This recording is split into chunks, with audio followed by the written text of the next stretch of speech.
All right. Well, hello, everyone, and welcome to our event, Philanthropic Redlining. We are excited to be here on today with each one of you. We have a action-packed schedule today where we will talk about, of course, Philanthropic Redlining, the Women's Foundation of Genesee Valley. We will introduce to you our phenomenal speakers and we will get ready to rock. You know, the Women's Foundation has been in operation for close to 30 years, and we are focused on economic self-sufficiency and empowering women and girls. And we have done so much over the past year to elevate our program and really to dig deep into who we are. We realized that some of the questions that we were asking about ourselves, some of the programs that we had for the community were a bit dated, right? And we had to have put the mirror in front of our face and say, what does our community need? And we needed to hear from our community. And coming from those conversations, we then realized that we had to make a change and make a change quickly. And part of that change came with we gave birth to the Immersive Grant Writing Program. Now we are soon to launch our official. We're going to give you a little thing, a small tidbit to nibble on, but we do have a new mission and vision coming soon. So we are about to start making a lot of noise. In addition to more programs that we are ready to release. So this is our first program that has hit the airwaves. Sydney is here with us. She is the vice chair of our board of the Women's Foundation of Genesee Valley, and of course I'm Crystal Ellis, the interim executive director, and I am pumped up to be with you all here today. Sydney, anything you would like to add?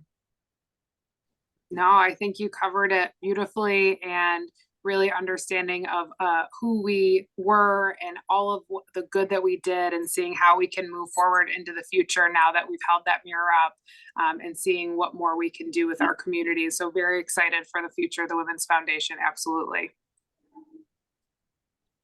Margaret. Yeah, hi everybody. I'm so glad to be here with you all today. I'm Margaret Brosda-Poirier. I am owner and founder of Grants for Good since 2009, and I was a member of the Women's Foundation board years ago, and right now I'm really happy to be working with these excellent people in this capacity.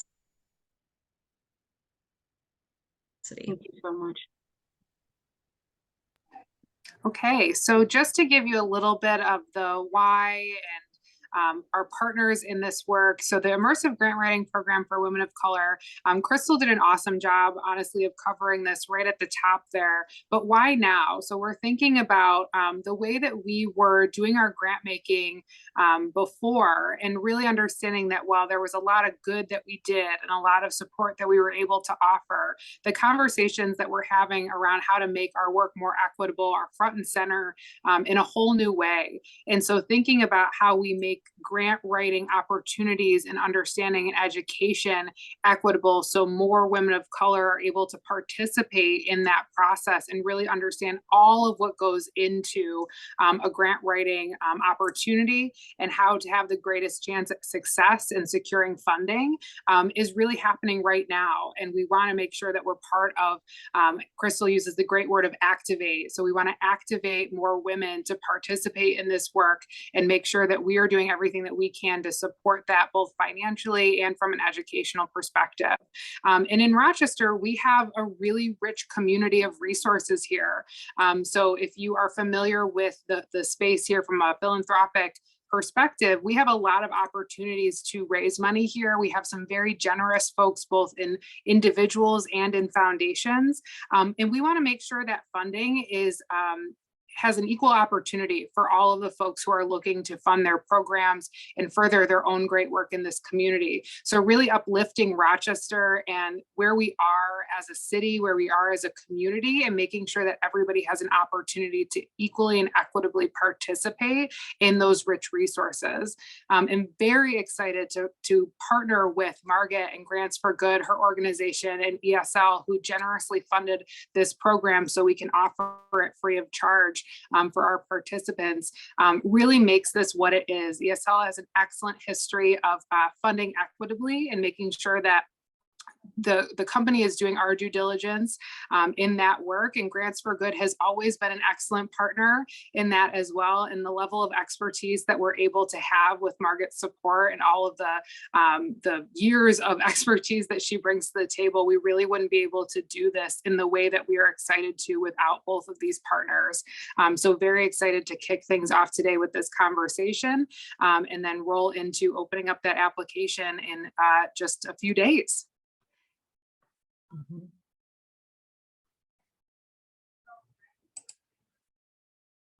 So we see here our program goals are to do three things. One is to increase the skill set of female, women, BIPOC, nonprofit leaders. Two, increase grant revenue for the Rochester area nonprofits that serve BIPOC communities. And also, three, to support BIPOC women in their personal nonprofit leadership journey. Next slide. So I'll jump in and talk about how it works. First of all, I'm so glad we're doing this here and now. Sydney and Crystal mentioned the importance of it.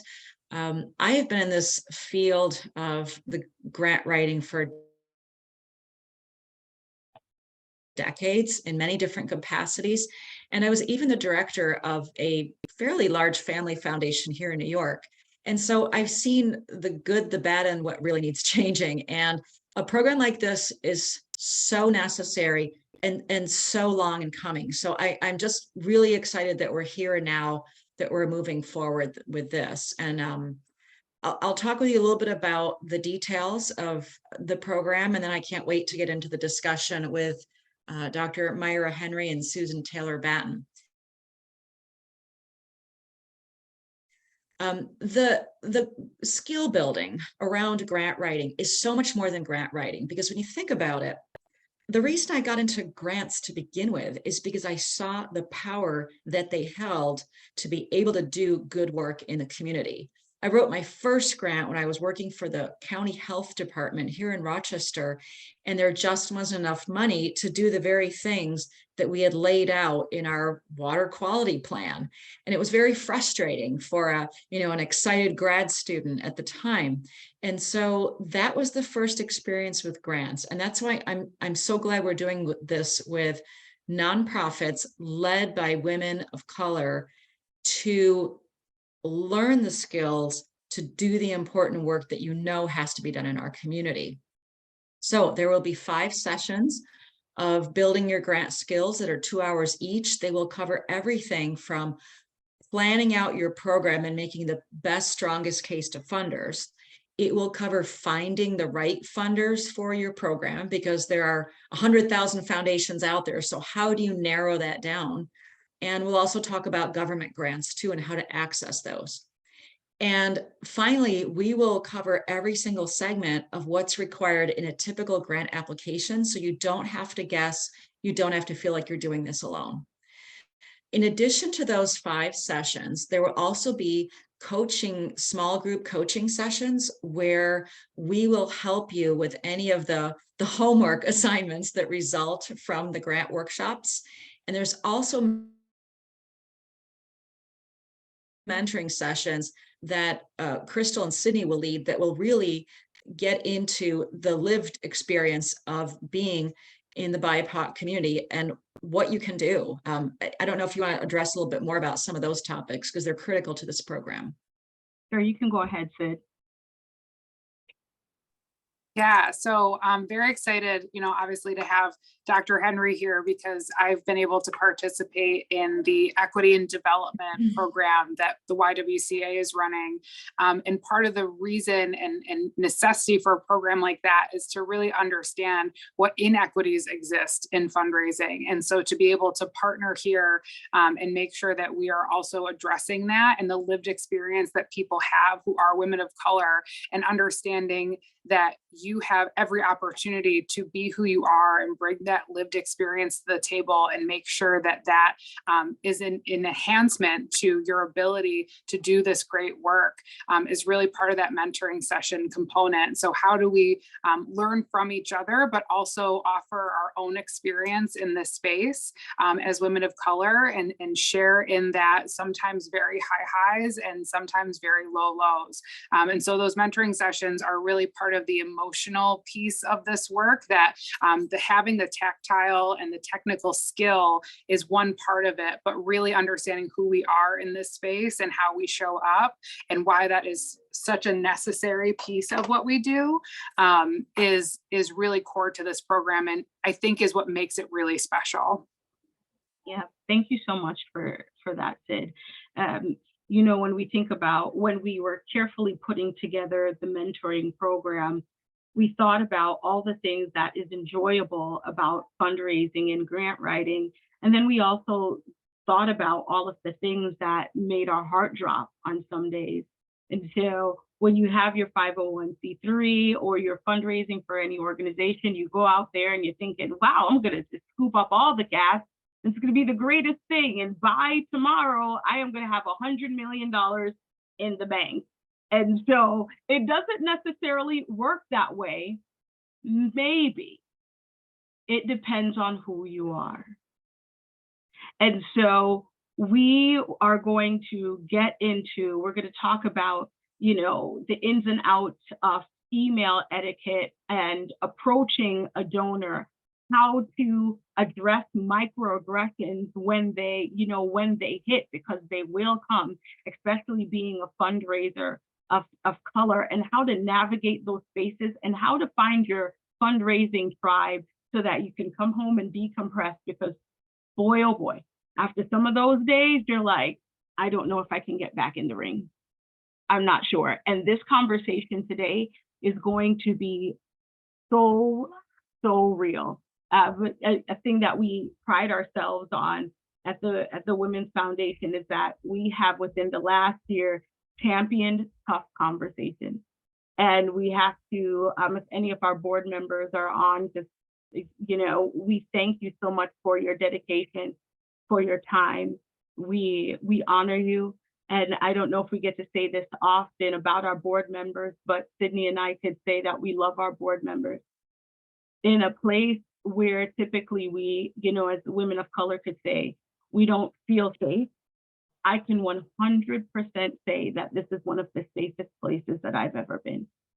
And it is because of the work that we've done together. And another thing is, no one can tell me that change takes a long time. It depends on who wants the change and who's in the seat.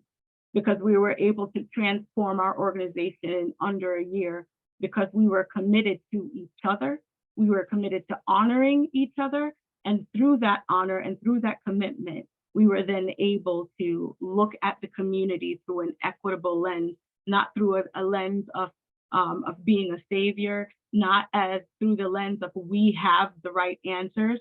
We are here to serve our community, and it's not just a mantra put somewhere on a website.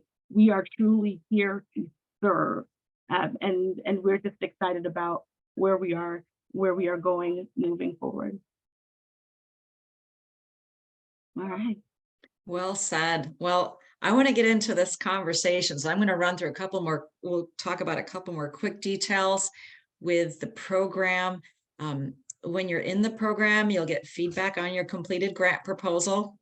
You'll also, because of the generous grant we received from ESL, there will also be $1,000 grant for everyone who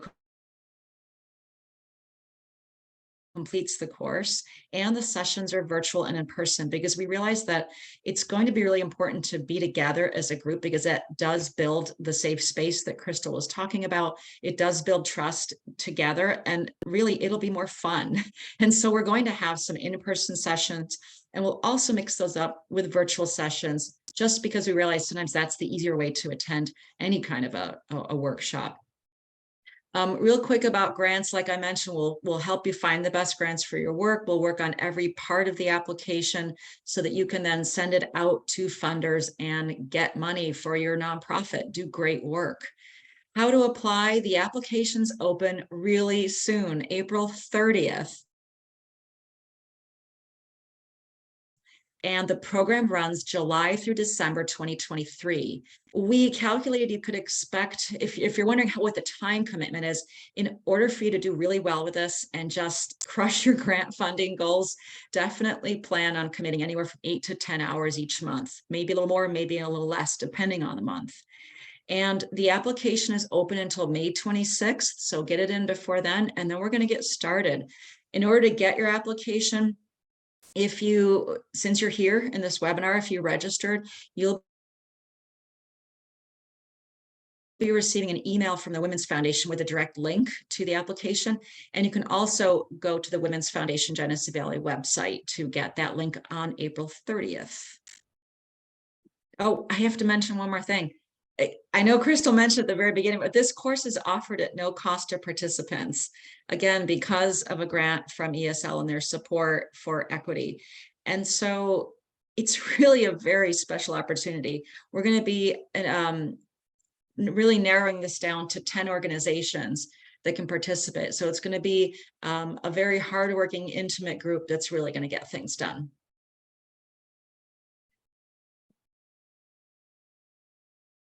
Okay, this is a special part.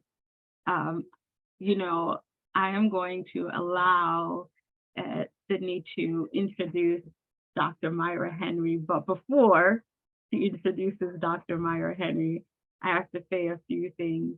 That thank you for being who you are. Thank you for being so collaborative in nature.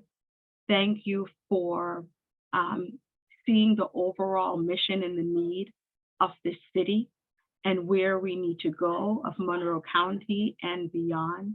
And when I called you and said, listen, we have to collaborate, and you have had the flag in your hand when it comes to programs for equitable fundraising, and wouldn't it make sense for the YWCA and the Women's Foundation to join forces so that a set number of women who are in your program we'll create a pipeline to our program. And you were just like, all right.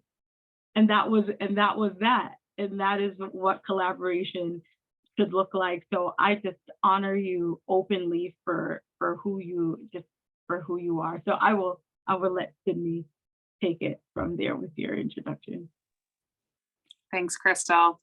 I had a chance to hear Dr. Henry speak at a recent event, and I was just so thankful for the honesty. So everything Crystal said, I echo that, and so excited to have you here as well as Susan. So for introductions for Dr. Myra Henry, she is committed, courageous, and on a mission to eliminate racism and empower women. As president and CEO of YWCA of Rochester and Monroe County, Dr. Myra Henry brings over 20 years of experience as an administrative change agent with a passion for integrating diversity, equity, and inclusion principles within organizational systems. Her appointment to YWCA also is a moment in history, as she is the first woman of color to lead the 140-year-old organization. In her work as the leader of the YWCA Rochester and Monroe County, Dr. Henry is intentional and thoughtful in her approach to advancing the agency's mission to eliminate racism and empower women. She is a relational leader that takes time to connect with YWCA staff, residents, and clients. Dr. Henry has launched a new equity program focusing on women of color fundraisers and has embedded the tenets of diversity, equity, and inclusion throughout YWCA's continuum of housing, supportive living, and community engagement services. Dr. Henry's personal philosophy of change requires that she stand in her own truth while walking toward her purpose. As a lifelong learner, Myra earned her doctorate degree in education with a focus on executive leadership through a diversity, equity, inclusion lens from St. John Fisher University, and her master's and bachelor's degrees in organizational development and management from Keuka College. Myra has also completed the Leadership Coaching Certificate Program and the National Inclusive Excellence Academy. Myra is a native of Rochester, married with 4 almost grown children. Welcome, Dr. Henry. Welcome, welcome. And I have the privilege to introduce Susan Taylor Batten, who is a powerhouse in talking about philanthropic redlining. And thank you, Margaret, for for letting us know about Susan. When I saw her talk, I was like, you said everything that we were all thinking, and just absolutely phenomenal and so well thought through to express what has happened in the fundraising arena.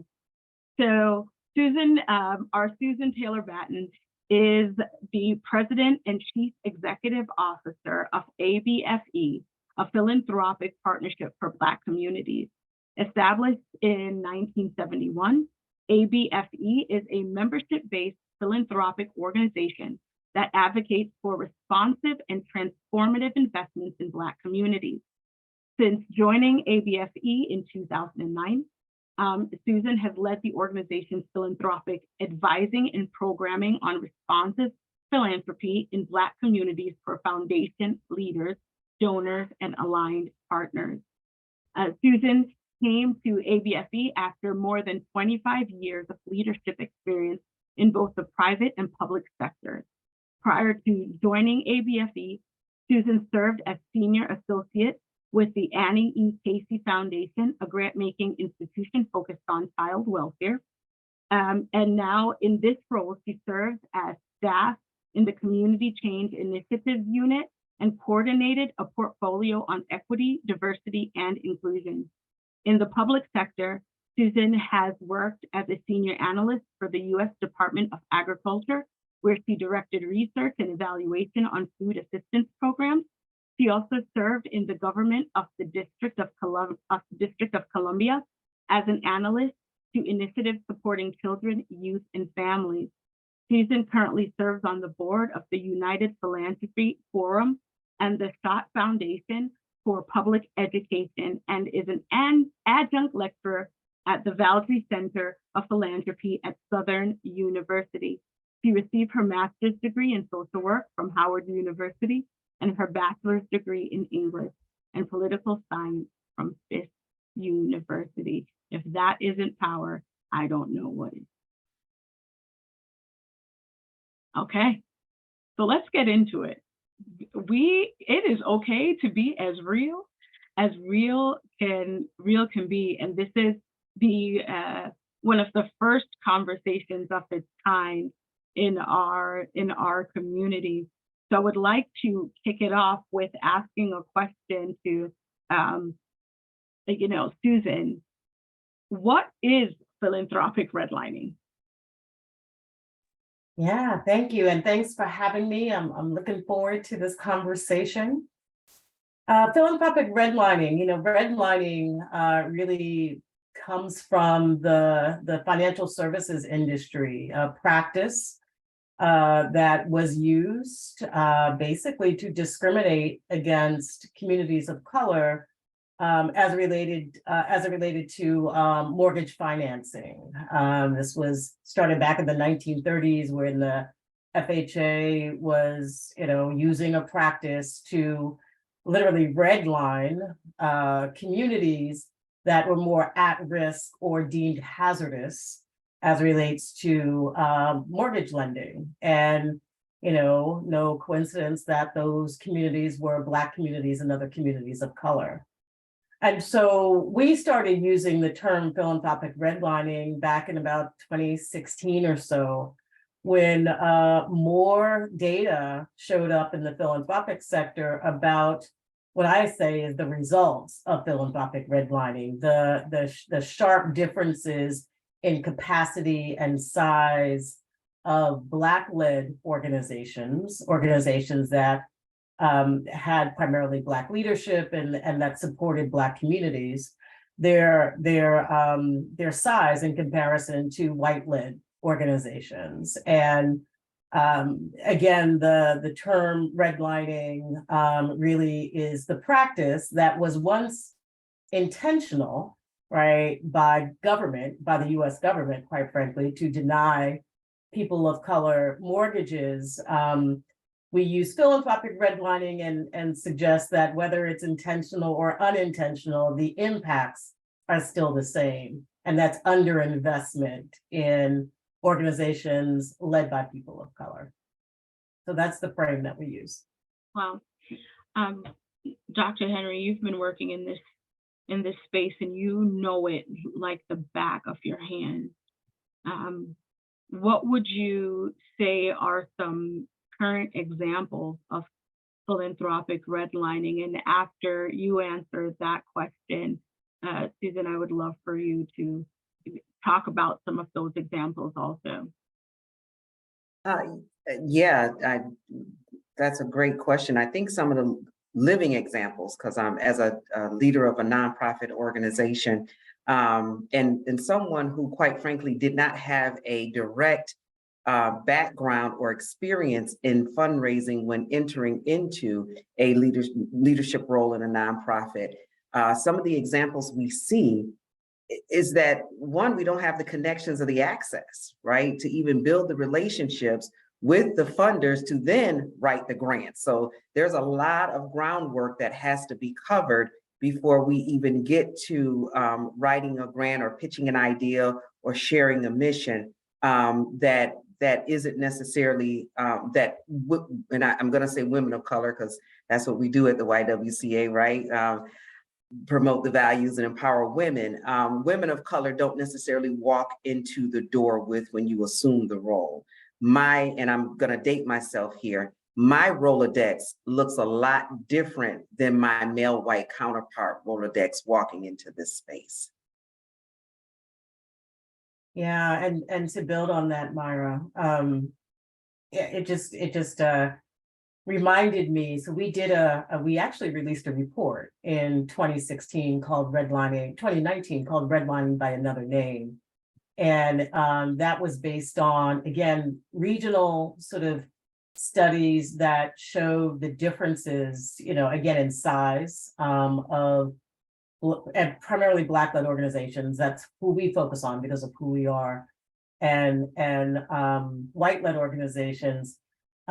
Historically, the data, is there. The data tells us that there is underinvestment. A few notes here. 2009 research that suggested that less than 2% of funding from the largest foundations in this country went to Black-led organizations.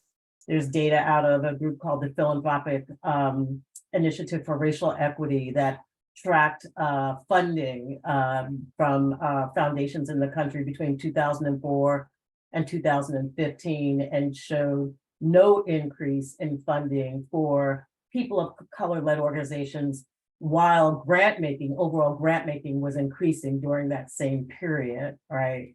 And then as recent as 2019, you all may know the data put out by Echoing Green, which showed that Black-led organizations had 24% less revenues than white-led groups, but also 76% less unrestricted net assets than white-led groups. And that's a huge gap, right? That, of course, unrestricted net assets being the money that is core operating money to, run nonprofits, which are extremely important. But when I think about, so that's the data that helps us understand both historical and current redlining practice. But there are also just practices that we've heard about from Black-led nonprofits themselves. Things like, for example, surprise visits and monitoring sort of, visits from funders, for example, multiple meetings, monthly financial reporting, monthly grant disbursements when that actually is not happening across the board to other nonprofits. One of the colleagues that we heard from, and again, this was in a report that we did in 2019, where we surveyed just under 100 Black-led nonprofits nationally, and they coined a phrase, trickle-down social change. And they used it to describe the practice by several funders to focus investments in Black communities, but the money actually went to larger white-led organizations that ultimately were subgranted, to Black organizations that were more proximate to Black communities. So the data, both historical and current, lets us know that this practice is unfortunately alive and well. And then just our own, conversations with Black-led nonprofits suggest practices are still unfortunately there. I'm thinking back to how you started the conversation about redlining in certain communities, and Rochester has a huge history in redlining. But when I think of when you compare that to philanthropic redlining, when you're a part of a certain community, when your kids go to certain private schools and certain activities, there is that trust that's built where it's like that country club let's make a deal on a piece of napkin kind of thing, where it's just like this established trust, like, hey, you want to know what? Here's what I'm working on. That sounds great. Would you want to give 50, 60, $1 million to my program? Absolutely. Let's put the name on the building. All right. It's this natural conversation that is built in where, and again, noticing that the larger donations go to white-led organizations. And it's more so not like and those organizations have to do less to get those dollars. So those foundations and those donors actually see giving those monies to those organizations as a proud partnership. It's like, I want my name to be attached to XYZ organization because it does something for me. Where looking at some Black-led organizations, it's like, oh, do you want the $5,000? We're helping, and it's just like this pity party give that you have to grovel for $5,000 and prove why your community needs these dollars and prove why you are supposed to be in the room. And it happens over and over and over again. And it is not okay. And I'll just go ahead, Sydney. Oh, no, please. So, and let me just back up and thank you all for allowing me to share in this space. And thank you so much for your kind words. Crystal, they touch my heart. And Cindy, this is my home. So this is personal to me, right? Rochester is where I was born and raised. But just to kind of, I guess, pull a little bit on that thread that you're talking about, the experience, the intellectual acrobatics that are required, that I've experienced and have seen some of my partners in this work and counterparts experience as well, to go through, and I did the math one day, to go through, fill out a grant application, not necessarily get relevant feedback. We may get feedback, but not necessarily helpful feedback on why we weren't funded, or if we are funded, it is at a nominal fee, nominal amount. And I'm blessed enough to have a dynamic development team. A lot of smaller nonprofits don't have that, right? You have one or two people who are doing everything. And I counted up the dollars, the salary dollars, the amount of time it takes for us to not only write for the grant, prospect for the grant, write for the grant, revise countless meetings and so on and so forth, and then to get a nominal amount awarded. It's like well, I spent more money paying somebody to do this. And then, to administer the grant on the other side, there's a lot of extra bookkeeping, certain new bank accounts got to be open. All of this work goes into, and it doesn't move the needle toward the need. And we can justify the need. The need is there. We have the data across, multiple platforms to show that the need is there. And we're good stewards, trusted resources in the community to help address the need. It's amazing, Myra, as you talk about, what did you call it, acrobatics? It's absolutely right. But Crystal, you mentioned something, some groups are just trusted more than others when it comes to, funders and who they fund and who they invest. And that statistic that I gave you, that white-led organizations have 76% more unrestricted net assets. Some people connect that data point to trust, a level of trust that is given to some organizations over others, which is why there's a whole movement in the sector, in the foundation sector, called trust-based philanthropy. And it's calling the question, this is an issue of trust. Do you trust us with managing the resources or not? And some groups are trusted more than others. So we are pushing the foundation, the giving side, to live up to the principles of trust-based philanthropy, which is, streamlining paperwork, giving multi-year core operating dollars, sort of implementing participatory grant-making strategies where community is both helping to design investment strategy as well as making decisions about where the money goes. The issue of trust is huge here. Absolutely. And Susan, you make a great point about trust, because the greater the trust, likely the greater the grant dollars, so that you're not spending the inordinate amount of time for a $5,000 grant. I see that so much in this field. It's so frustrating, the work that goes into these small grants, when you can put that same amount of work into something that's 50,000 or a six-figure grant that you can really use to make the impact. But you've just hit on the nail. It is trust.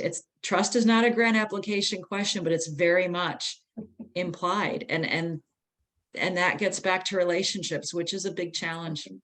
Because I think the question about trust is it, and to your point about relationships, is it trust in the leader or is it trust in the organization?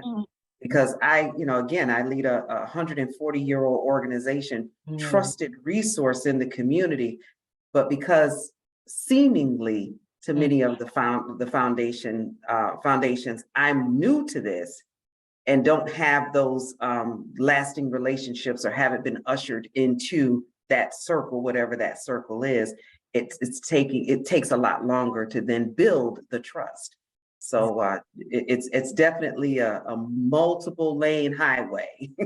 Myra, there's some data out. I think it's the Building Movement Project that actually did some research looking at leaders of color coming in after white leaders, of large institutions.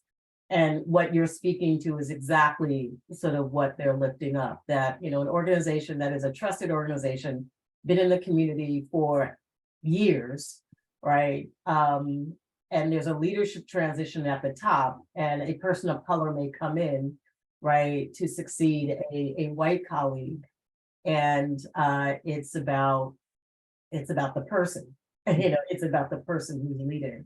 Yeah, there's some research on that. Yeah. We're going to transition into you, but before, I'm one of those, I want to go deeper, but I'm just going to say something and just leave it over to Sid. But even after coming in after a white leader, and who knows what the performance was of the individuals who came before, still, no matter how many degrees you have, no matter where you live, it's not about how qualified you are. Some of those things you have to be over and above qualified. And some of the questions are, where do they live? What groups are they a part of? How palatable are they? How well do they speak? What clothes do they wear? What connections do they have? So not only is your professional experience being questioned, but your entire life is under a microscope, which other white leaders, not all the time, but don't have to endure. And depending on whoever dubs you as the one, then you get the money. But if you aren't dubbed the one, then you're going to get that little $500 gift in the mail, or possibly a gift card. Yeah, I think a lot about the concept of the glass cliff and how people are set up to fail when someone else has actually failed prior to that. And the person who is at the helm of the space when it actually does go down is then the person who has that tag on their name of you're in charge of an organization when it went down. And we know that that is not the case in so many situations. And so how often that comes up is more and more, I think, these days. And so I have some questions here, but the focus that I want to look at is those numbers that you shared, Susan, are really to hear them out loud. When we know them, we know the reality of it, but then to hear that 76% and how that connects to trust is really, as a former fundraiser, as my full-time job, and knowing the work that goes into securing those unrestricted funds is like, that is really jarring to hear in those terms. But I'm curious, I would love to hear more from both of you around, I know Myra, you spoke to the acrobatics that have to happen or have happened to even get to the place where you're able to secure that funding and all of the trust that needs to be built and the barriers to even being able to build that trust. I'm curious, I know, Myra, you're thinking probably more specifically from the YWCA perspective, but I'd love to hear you both share about the impact of that underinvestment, obviously on ourselves as individuals, but on our organizations and the populations that we serve, and how prevalent that is, and how often, if ever, there's an acknowledgement of that. So that underinvestment and the cost of those acrobatics for both ourselves and our staff to really understand what is being lost because of that, and how we communicate that to funders who say, oh no, I'm here to help. I want to do whatever I can. I believe in this work. I want to help the people that you serve. But is there an opportunity ever, or have you found, to communicate the cost of what all of that, like the emotional cost specifically, but also obviously the financial cost to that all of those acrobatics that you have to do, and what the impact of that underinvestment really looks like for the communities that you serve?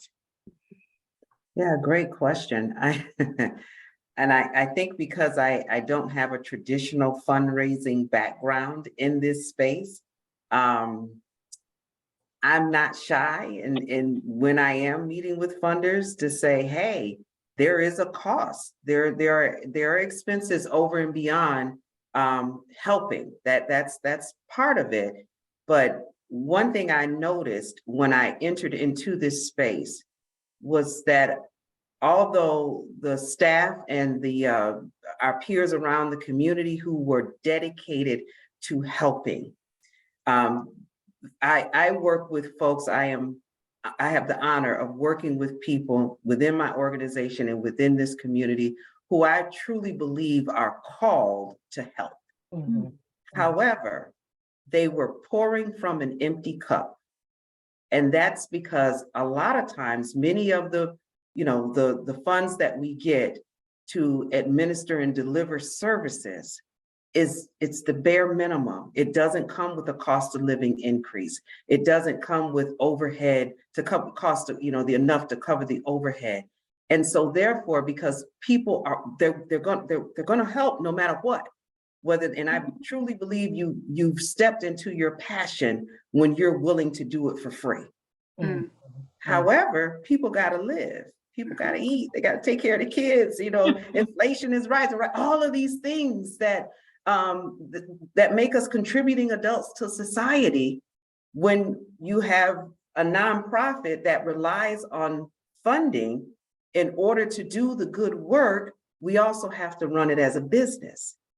So again, as I said, I didn't necessarily come into this as an experienced fundraiser with the perfect blue suit and the and all the right words, but I do have the truth. And respectfully, I have shared with some of the funders that we meet with and across the region, not just here in Rochester, but some that we're working with across the region, the true cost of doing good or helping, what that true cost looks like. And when I put in a proposal, when we submit proposals, in some way or other, we are absolutely including that true cost in that grant proposal, in that narrative. I'm glad you are, Myra, because so many people don't. They underestimate the value and the expenses in the work they do. They sometimes leave out critical staff time, the necessary overhead expenses like keeping your lights on in your facility, your insurance costs. So good for you for including that true cost. And that's just the financial part. Then there's all the incredible volunteers and people that are so dedicated, like you said, that are doing this for free, that are working with you. And that's harder to quantify. I always say that, you know, real grassroots organizations, those that are most connected to community, are doing so much work. So much work. We often say what they're doing more with less and still having impact. Myra, to your point, this is their life's work. They're doing more with less. And I always say to grant makers, imagine what they could do if they had more. Whenever there's like huge crises in this country, whether it's a storm or a pandemic, you know, we see philanthropy invest in very different ways, you know, trying to move more dollars to grassroots organizations, those that are very proximate to community.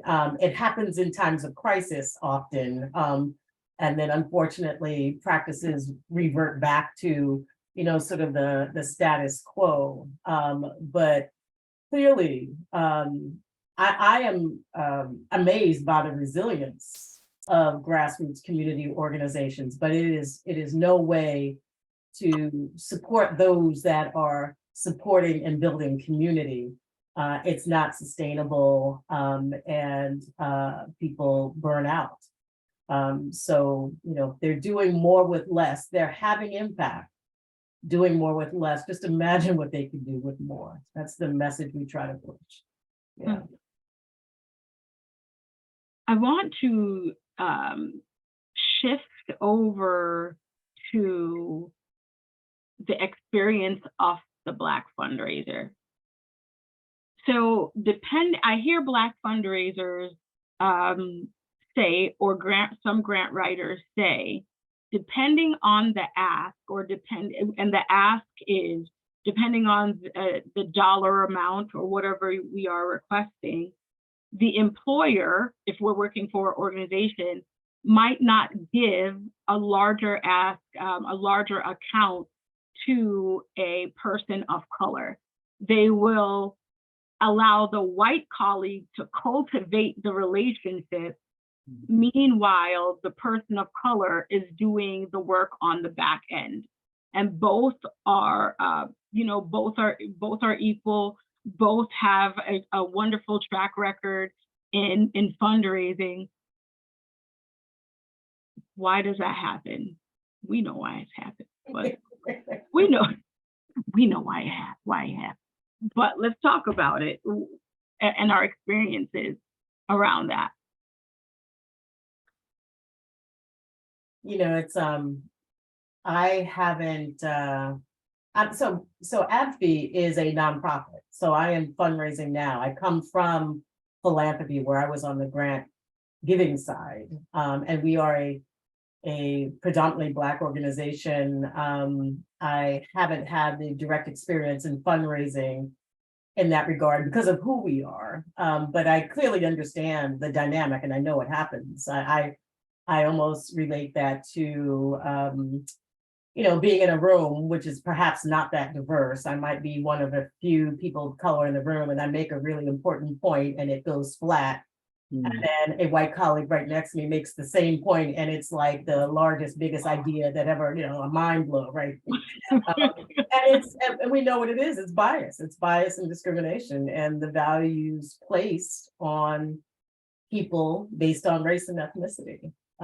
So acknowledging that it happens and exists in the workplace, I think are conversations that we have to be in. We have to be in those conversations when those things happen.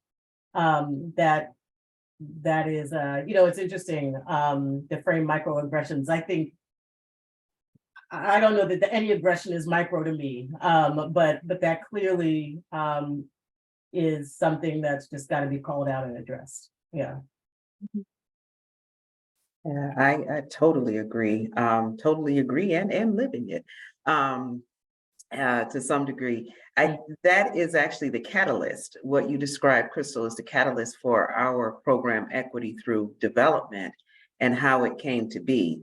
When I started at the YWCA, at the time, my former director of development, fundraiser, very accomplished white woman who, first couple of days on the job, as a relational leader, I'm asking the questions. Hey, what do you do? What do you want to do?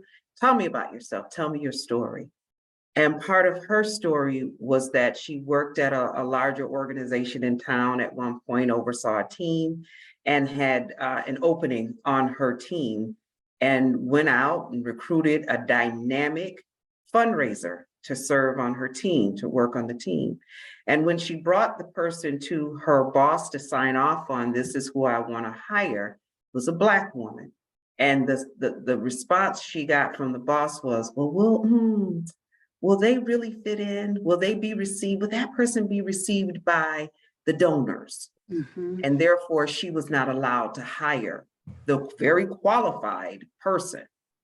Now that stuck with her. That was many years ago. And she says that had always stuck with her. And again, my brother often says, let's not talk about it, let's be about it. So I asked her, what you want to do about it? And that was the nexus for Equity Through Development. That was the seed that started it. She says, we always wanted to make sure that fundraisers of color, had the skills, the access, the ability to be able to go into spaces on their own accord.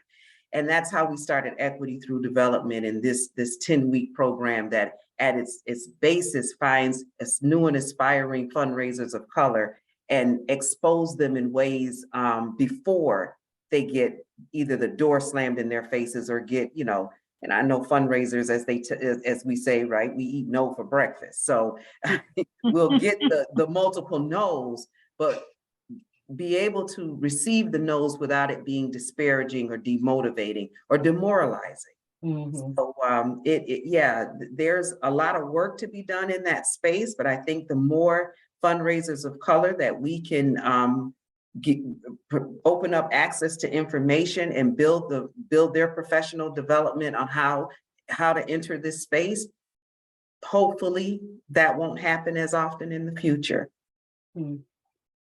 This hits home for me because this program allows women of color to get the credit that's due to them. Because in my personal experience, and so many women of color can speak to this, is being the mastermind behind the product and watching a white face produce your work. And no one will ever know that you are the one who came up with those ideas. And then when it comes down, the event or the activity goes off without a problem, without a snag, And then they turn to the ones with the heavy titles and say, great job. And you sit there and no credit has been given to you. And how many times historically have we as people of color, our thoughts, our culture, our songs, our everything, our hairstyles, everything about us has been stolen and monetized and seen as good as long as it is not on our bodies. And that is the same thing when it comes to fundraising. Your ideas are good as long as I'm presenting them. So this program is to say, no, women of color are absolutely brilliant, walking geniuses that have the ability to run organizations seamlessly, who are responsible when it comes to funding. And if we are given a chance, and I hate that word, if we are given a chance, we want to get to a place where it's no longer, can you give me a chance? That's ridiculous. But the work that we give birth to is always phenomenal. And so our communities will change because we know what ground floor looks like. No one has to tell us a story for us to love a community that we don't know about. We have the ability to love communities that we're not even a part of, because we have to code switch and be multiple people on multiple days. We are masters. If you think about the if you think about the intellectual ability of a person of color, we can be anyone. We could be 5 to 10 people in one day. Absolutely, and it's true and exhausting, right, Crystal, all at the same time. But that's why I think the program that you all are launching today, that provides cohorts, the way in which we actually convene networks of Black women in philanthropy, and even our entire network. We have a membership of 1,700 around the country, and these are Black professionals that work in foundations. And we do a lot of professional development and the like, but the most important thing that we provide is a safe community to discuss these things that happen to us as people of color, as professionals of color, all the examples that you just went through. So, just an encouragement and kudos for the kind of program you're kicking off, because in addition to the education around fundraising, the network and the relationships between the women who are in this program are going to be as important than anything that they learn in terms of grant writing, because we need communities to keep our sanity and to keep moving forward. So I think this program is right on point. Yeah. Yeah, and just to add, because I'm a fundraiser by nature and a business analyst, but if there are any funders on the call and you are enjoying this conversation, we would love to expand this program. The Y would love to expand this program. And as collaborators, the YWCA has been doing some amazing things, and just the transformation that has begun through Dr. Myra Henry. Listen, we want to open this to 60 people, 70 people, 100 or more. And then we at the Women's Foundation want to open this some more, because we have created an intentional pipeline. So if this is something that you like and you want to do more of, Dr. Myra Henry and I are here. I want to offer, because yes, like, plus 10 to that. So anybody on the call. But Myra, I want to kind of highlight something that you said, lift it up, and the be about it. So don't talk about it, be about it. And when it comes to fundraisers, but where they call like their workplace, when they're going back to their workplace, and the be about it of your program and our program is not just for an organization to say like, sure, go ahead. Like, this sounds like it's for you, but what is that organization also doing to support that shift themselves as an organization to continue to support their employee, who hopefully through your program and then hopefully through our program is not just gaining a skill set, and an understanding of a deeper need for that skill set, but that community and belief in themselves and the confidence that's built through all of the conversations that are happening as part of the equity and development program, and then through the immersive grant writing program, that's building a lot of confidence and ability to do a job really well and have those skill sets. But if they're going back to organizations that don't then nurture that and make sure that there is room for that expertise to be present and felt deeply by not just them, but everybody around them, and not just within their team, but the organization as a whole, then that's, what we've done is only half the battle. And so I encourage, again, anybody who is on this call from the organization perspective too, to think about, are you equipped to support DEI work in your organization? Are you someone who is saying, it's too much too fast? I don't know. I'm just not sure. Because if that's your narrative, then anybody that participates in these programs is going back to an unsafe place. And we can't have that. We want to make sure that we support the individuals that are participating in these programs fully ourselves, but we can't do it alone. And so a big part of the conversation is being about it from the organizational perspective, and how do we make sure that that happens too. Now that's something that, we want to build into the program to a degree that we can, but we also want to make sure we're having those conversations as well. So I really appreciate that, the eat knows for breakfast really hit home for me as a former fundraiser for sure. But that be about it is such an important aspect from the organization, and knowing that if your systems are not high and tight and equitable, and really understanding what DEI work looks for you as an organization, then you are doing a disservice to sending someone to build a necessary skill set and then tank that spirit if you don't have something in place to make sure they are nurtured and supported in the process. So I appreciate that and just want to lift that up as well. Absolutely. One of the things I think is important, there's a lot of education that's required, yes, on the individual and the participant side, but also on the organizational side. And some of that education looks like is a conversation with the organization's leader when they sign off on, giving their employee permission to take this program. Because for our program, and I think similar to yours and the one that you're launching today, we build this around a person's lunch hour, right? So that means that they're eating their sandwich while they're learning, but we're also giving them a stipend. And I had one leader, and all that's written up. So there are no secrets or surprises. The employer knows that there'll be an additional time that's required for this person to do the homework, and very similar to what you laid out for your program structure. I've had conversations with more than one leader who said, well, if my staff members participating in this program, which I think is great, it's awesome, this is wonderful, because she really just, and all the folks in our program are women of color, she kind of backed into fundraising. She's really our program director, right? So this is going to be great, but since she's doing it on work time, the organization should get the stipend. And I, push back respectfully, no, she's doing the work.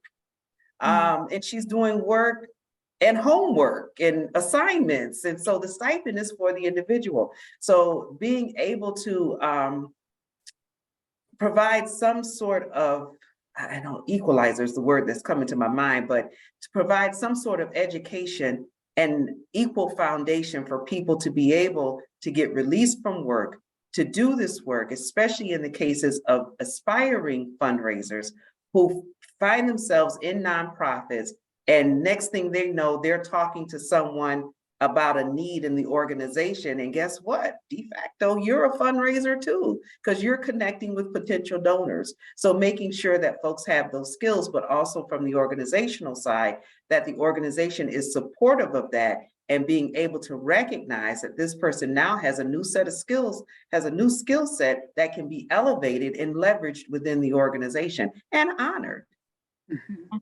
And a skill set that they can use over and over and over again. My mother always said, get your education because you can't unlearn what you learn. So this is one of the sayings that I've learned so much working with Crystal and Sydney and the Women's Foundation just in the last couple of months. And one of the things I know, Sydney, you mentioned is that this program isn't about empowering. And I think Crystal mentioned this too. It's not about empowering people, it's shared power. It's one of the reasons that I want to, and I'm so excited to work with this group, is I want to share the knowledge. I want us to have the chance to succeed and to share power, not to give someone a chance, because that implies, this hierarchy yet again, but it's sharing it and supporting and calling out people in the room when someone else is getting the credit that wasn't given to the person of color that did the hard work, that came up with the idea. And I feel like a lot of that gets down to just the awareness, both from a personal standpoint, but the awareness from an organization. And I have a question for both Susan and Myra. Have you seen changes in awareness in foundations, in philanthropists? I like to think so, but I want to take the rose-colored glasses off and hear the truth. When I heard your webinar, Susan, you mentioned a few foundations.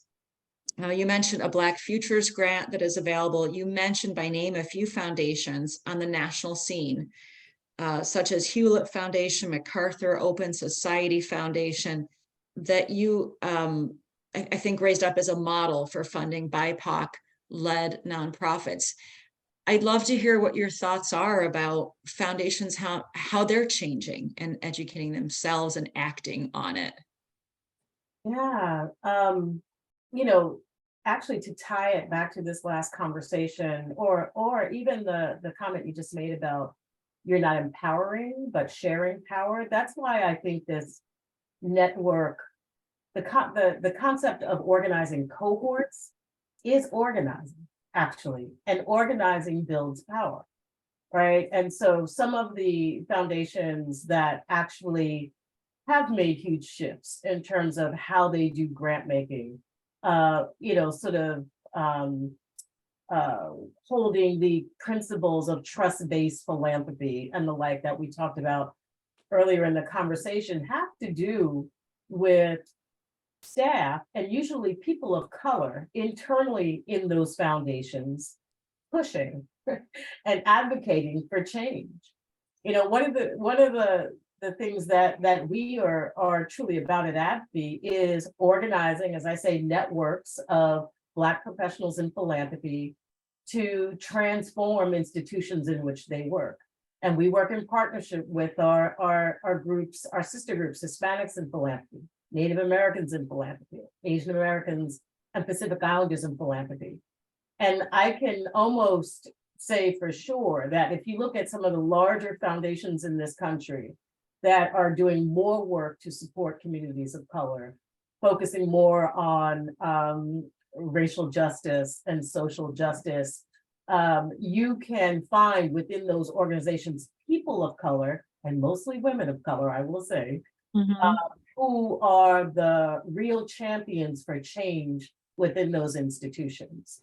So our theory is that if we can organize Black professionals, we do it in concert with other professional associations of color within the sector to change the institutions in which they work, we actually can see transformation and ultimately more dollars flow to Black and Brown communities. That's ultimately what we want to see. The other thing that we do very directly in terms of changing foundations, we work directly with trustees. Trustees are often the group of folk who are left out of important conversations about changing the philanthropic sector, yet they're the most powerful people in the sector. And we identify Black Foundation trustees around the country and organize meetings and conversations with them so they can push down as our folks lead from the middle or push up in terms of the change that we need to see. So, the good news is that there are over 80,000 foundations in this country. And so it's a huge sector, right? But there's good news. We do see, more moving towards the principles and values of justice and equity. And organizing folks who work in those institutions is an important strategy. Organizing folks at the top of those institutions has worked as well. Yeah. We're about to, thank you so much for that. We're about to wrap this up and open it up for Q&A, but Sid, my partner, my sister, my vice chair, the brilliant one. Gosh, I said I wasn't gonna cry, man. I'm tired of this. Tears go back in the eye. Go back. This is not the moment. I want us to touch briefly on what we did over the last year, and shout out to our board members on the Zoom call. And we're going to be talking about this more openly. So we're going to have a series about the hard work that we did. We realized that there are some just really good things that the Women's Foundation has done, but we have caused a lot of harm. We have harmed our communities in ways unimaginable.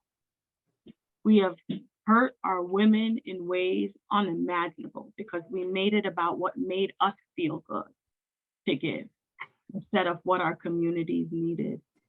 And so we all had to, before, when we went into strategic planning, we had restorative seconds first.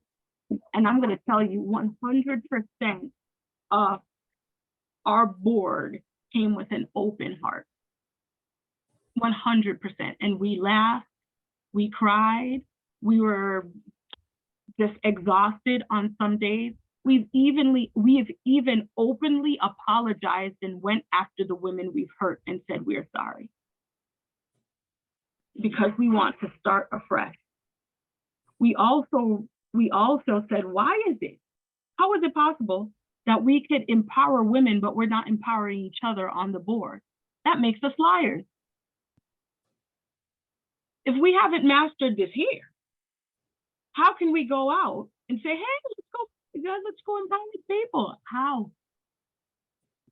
And so we had to build this this round table of trust, where now our board meetings start with dinner, and it starts with no business at all. How's the kids? How's your weekend trip? Do you need anything? I'm exhausted.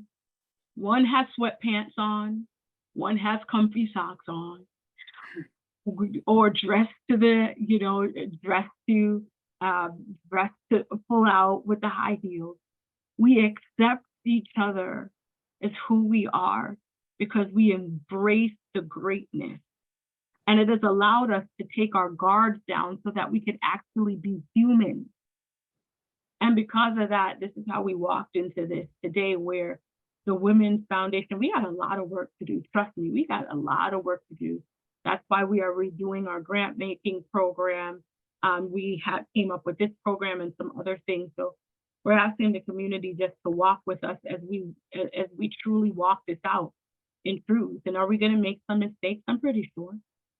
But know that, we're trying our best to make it safe for others to come in the door. And I have to tell you, Sid, we did it. We did it. It's one of the safest places ever. We actually did it. Sid, I'm gonna leave it to you. Come on, Sid. Yeah, say really quickly before we move, because I know we've got some questions and I want to make sure we have a chance to hear from that. But I think that work really echoes what you said, Susan, and what you've said, Myra, about community building. And when you are ready to do this work for free, then you are really committed. And that was what we saw over the last year from our board, was really a commitment to growth and change and support for all of us and for our community. And so I think that I talk a lot about the community aspect of things and how, you know, when we work together, like you said, Susan, we are powerful.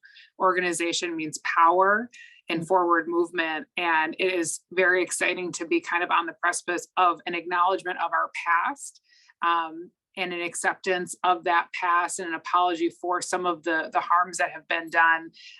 And then also the ability to move forward. And you can look at a thing and say, you know what, I think this needs to change, and not be afraid of what that means for past participants, current participants, future participants, but to say that I think that we know better. So now it's time to do better, be about it.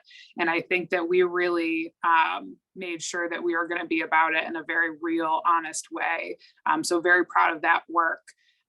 With our entire board and with Crystal's leadership, truly was the game changer, I think, in a lot of ways for us. So very thankful to her and her support and her really just heartfelt, deep commitment to this work, and to us as an organization, as a board, and to our community. So just want to offer that.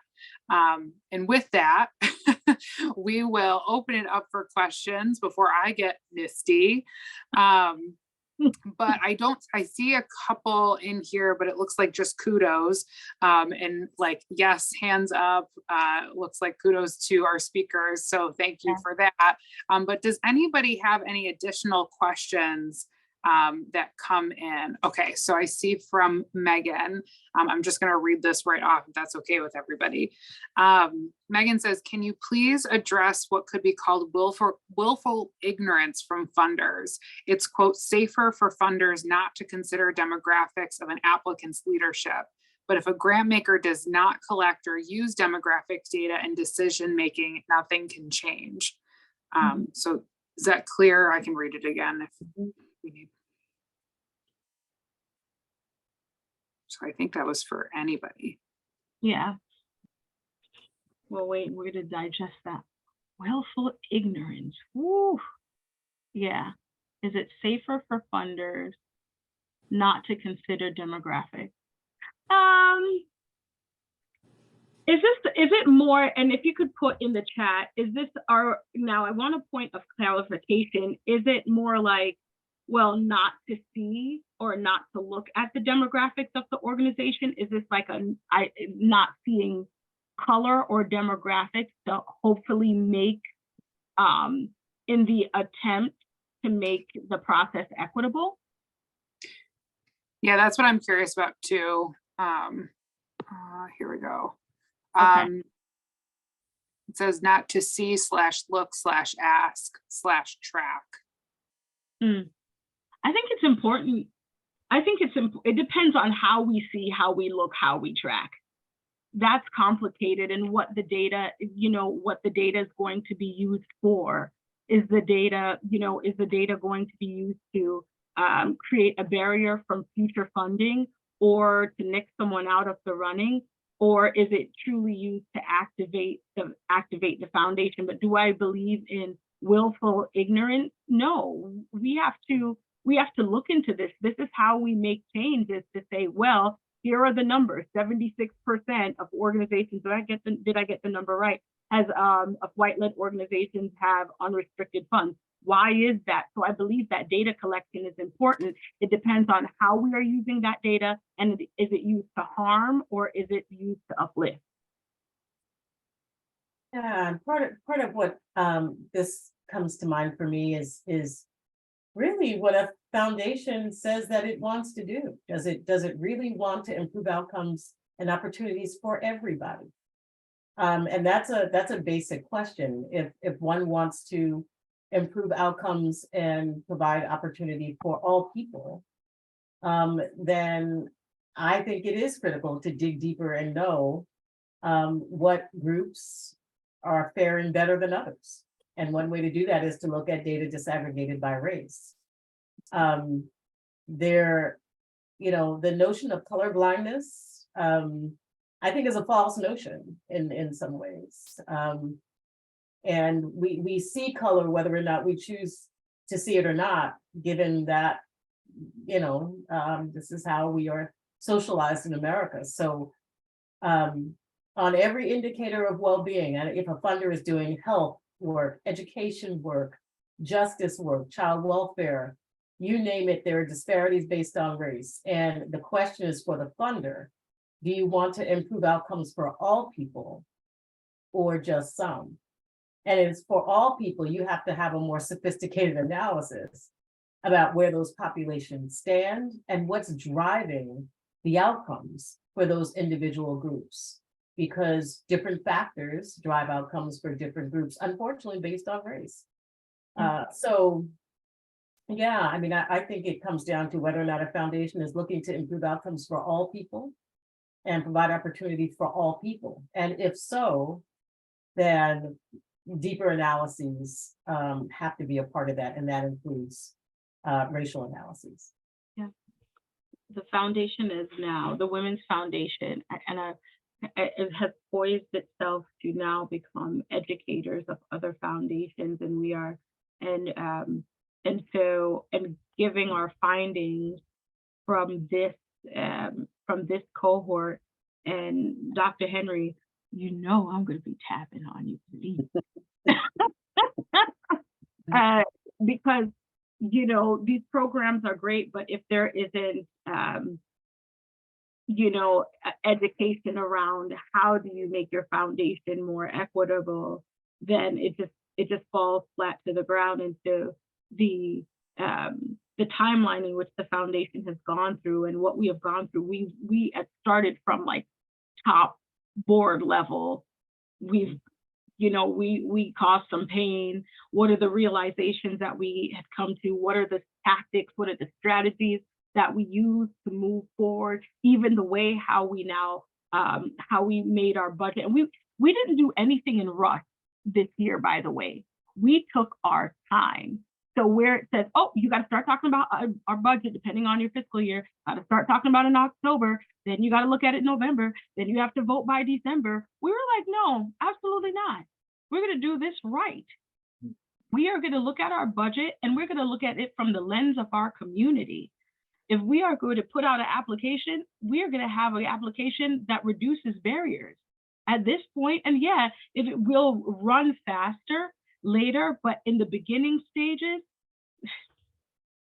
we had a lot to do, and we are poised and ready to share that with other foundations as well.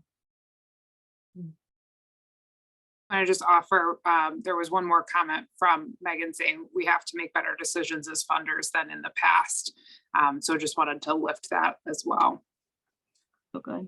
I think that's a great comment, Megan, too, because, and I think funders can make better decisions when they have more information too. You know, the grant applications they're receiving, are they developed by people with a lived experience, or are they developed by an organization that thinks they know what's better for a community in which they aren't even really involved, or with a marginalized community that they have not lived the experience? So, you know, as funders, if funders want to improve their decision making, then I think the community and nonprofits need to be more deliberate about who they involve. And that gets right back to shared power and really the legitimacy of women of color, people of color, and their roles in this important community work. Mm-hmm. Mm-hmm. All right, well, we have come to, one more question. Can you please share resources for funders, recommendations for consultants? Yes, absolutely. So you could reach out to Susan Taylor Benton. Her foundation. Yes, I'll let you take that. Yeah, so I'm actually looking at the question again, but we do training and advising with foundation boards and staff on issues of racial equity that, you know, helps funders look at their own practices as well as their grant investments around racial equity. And so happy to follow up and have a conversation with you if you're interested. I can I don't know, I can maybe through Crystal, you can feel free to share my email or anything, but happy to discuss. Yeah. Absolutely. And this is not again, we are now family, because we're coming up with other events, and hopefully have you out in person live in Rochester, New York. So we are just, let me tell you something. We're about to do some crazy. Oh, wait, I like it. We're about to do some crazy things, and we like it. We're taking so as we wrap up, to everyone on this call, we're told not to use this word often, but we use it here at the foundation. We love you. And that's an action word. That's an action word. Come on, we love you. And it We is the meaning. It is the definition of philanthropy. Yes. Definition of Yes. philanthropy. Exactly. Come on. Womankind. Come on, somebody.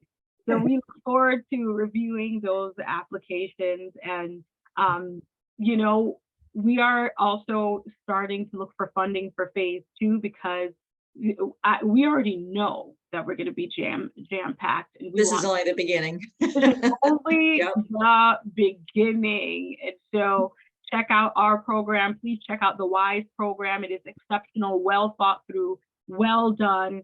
And actually, it's so good. So please, and not only visit our program, please go to the WISE website. Dr. Henry, you could talk about the program and how folks can get involved in your program. Yeah, so YWCA Rochester.org. We are right in the middle of our second cohort, and we'll be taking applications again for the next cohort that will start January 2024. But this is a wonderful marriage, right? I am a firm believer that many hands make light work. So where our program kind of lays the foundation for new and aspiring fundraisers, the Women's Foundation program then picks up and digs a little deeper and actually puts into action what you learn through equity, through development. And it isn't a coincidence. As Crystal said at the top, she and I talked about it, and it is seamless. So our program ends in May. Women's Foundation starts in July, and we can do that on and on in perpetuity. So and as we educate more women in this space. Absolutely.